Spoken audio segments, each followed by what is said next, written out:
Recently, when I uploaded a chocolate biscotti video, Eleanor Santiago 21 left me a message complimenting me on the recipe and asking me if I had a good recipe for pineapple upside down cake because she wanted to try something new and different for her Thanksgiving dessert.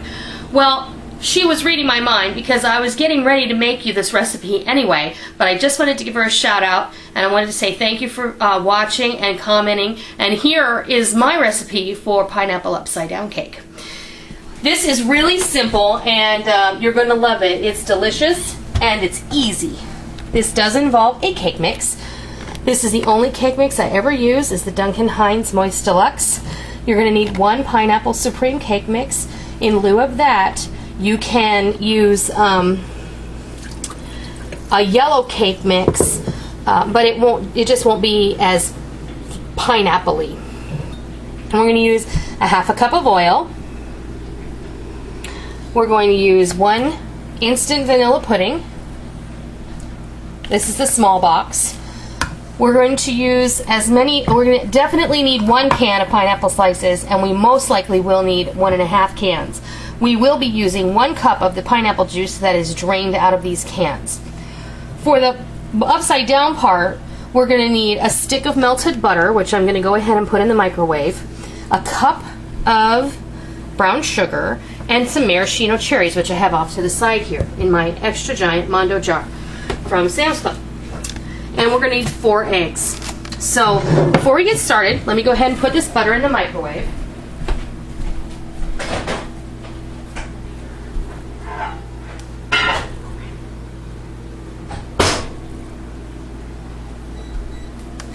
Get that going.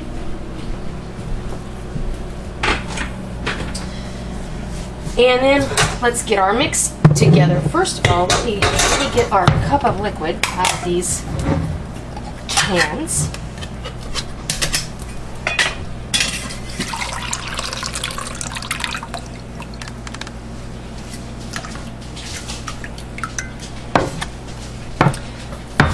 Don't ever waste the juice that comes in these cans because it's delicious to drink or add to recipes. And that is a cup right there. So I'm going to set that off to the side. Get my bowl. The dogs always seem to act up. They must know that I'm making videos. Let me grab a pair of scissors. And now we're just going to drop everything in here. Cake mix.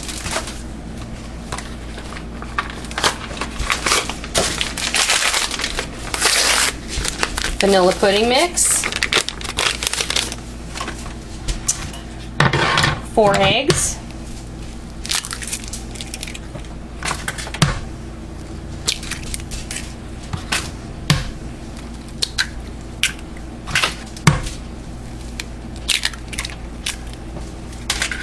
A 1/2 cup of, let's do our cup of pineapple juice. 1/2 cup of oil.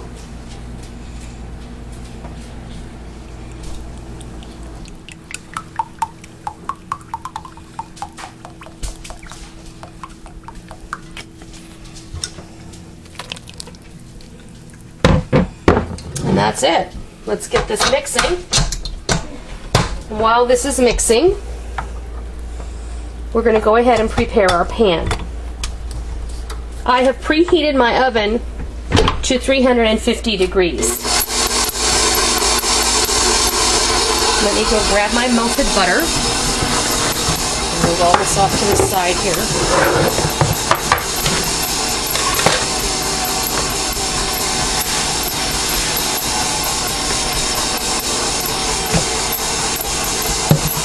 Our cup of brown sugar.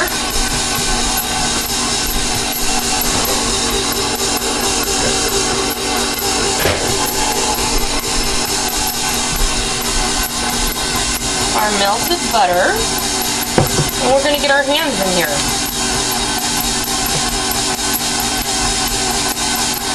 I know that at first this may look like it's not going to be enough, but trust me, it's going to be enough. Now, I'm making this in a 9x13 pan today. Alternatively, you could make this in 2 9-inch rounds. Do not make this in an 8-inch round pan. because it will not work. The cake will cook over.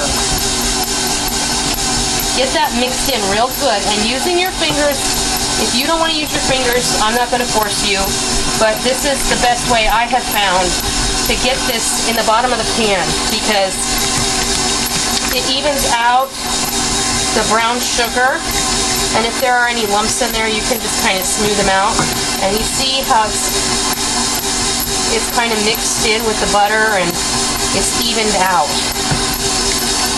This is exactly how you want it. All right. Let's see. Now, we're just going to line up our, I got to rinse my hands off just a little bit. That sugar is a little sticky. I'm going to turn my mixer up to the next level here. And we're going to squeeze 3 in across. And it's okay to do that.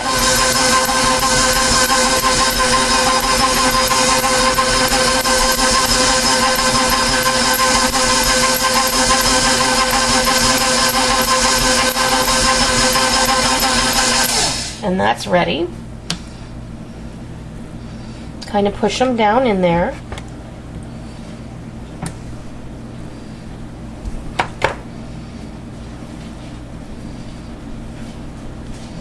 And 3 more.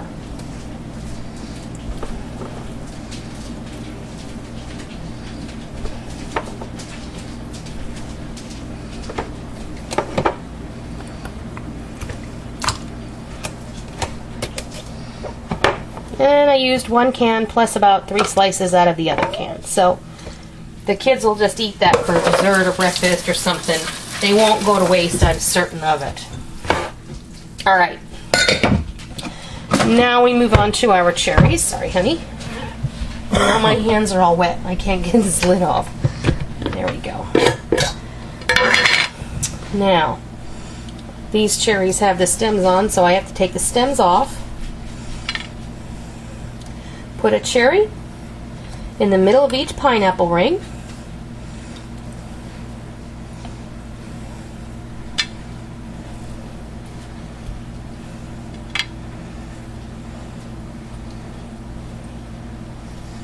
And when I was growing up, my mom, this used to be like one of everybody, my mom was famous for her pineapple upside down cake.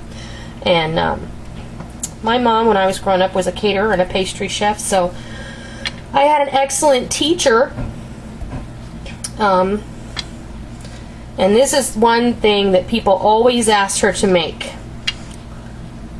She also used to decorate cakes for people on the side, and she did a lot of wedding cakes and birthday cakes. I grew up in a house where we didn't ever want my mom and I share a birthday. It's coming up here at the end of November, and we never ever wanted her to make our birthday cake because we were so sick of her decorator frosting all the time. So let me move my jar of cherries out of the way here. And we're going to get ready to bring over a cake mix.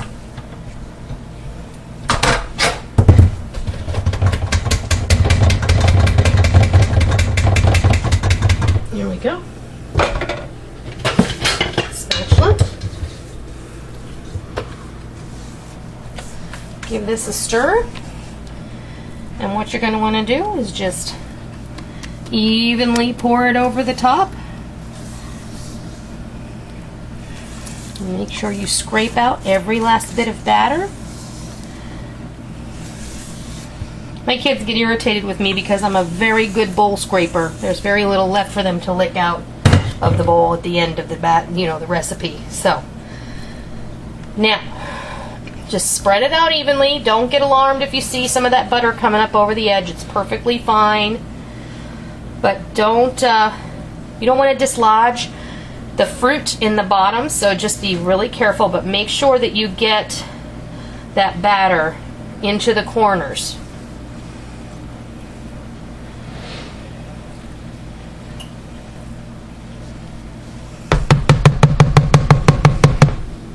And I like to do this.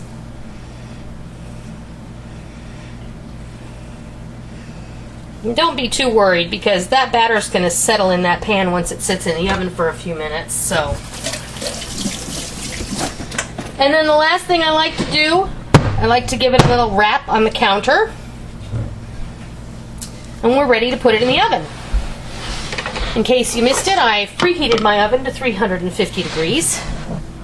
This is a 9 by 13 baking pan. And we're going to put it on the middle rack. And we're going to let that bake for about 35 minutes. I'm going to set my timer for 30 minutes. Once you start to smell the cake, you're going to want to come check it. And after it's ready when you put a toothpick in it and it comes out clean, or you press it in the center and it bounces back. So I'll be back when it's ready to come out of the oven and I'll show you how to test it. Okay, the timer went off and I can tell already. Yeah, it's not quite done because I don't know if you can see. Ow. Oh yeah, you can see it rippling. It's ripples when I poke it here, okay? So we're gonna put that back in the oven. We're gonna let it go another 10 minutes, and then we'll come back and check it again. It's been an extra 10 minutes, and let me turn my lights on here, otherwise you're not gonna be able to see it very well. Let's see. And it looks pretty solid. I'm poking it there with my finger, it looks just right. We're gonna put it, that is just how you want it, clean. Now, we're going to take this out. I'm going to set it there for just a second. Now, you want to get this out of the pan. So, let me move my timer out of the way. Let's see here. I have prepared a baking sheet with some foil and some parchment. I'm just going to put that right there.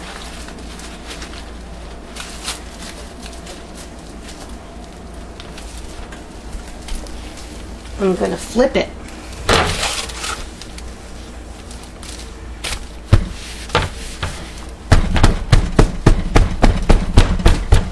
You shouldn't have a problem getting this up out of the pan.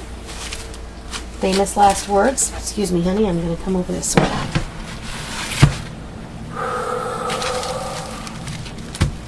It doesn't want to come. Let's see.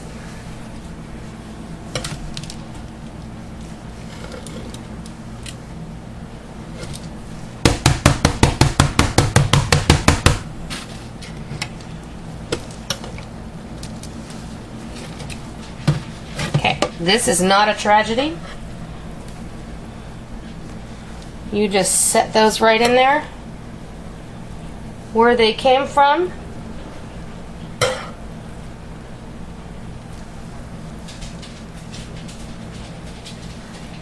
And you have a beautiful pineapple upside down cake. You're going to want to let this cool completely before you slice it. And your slicing guide is already built in. One piece is one pineapple ring. So there's no arguing. Everybody gets a pineapple, everybody gets a cherry, and everybody gets some of this really lovely caramel that's formed on the top of the cake now. The cake is moist and it's light and it tastes of the pineapple juice, and by adding the extra eggs and the extra pineapple juice and the pudding mix, you've made like a pound cake consistency. So it's going to be moist and delicious. I hope you try this, and I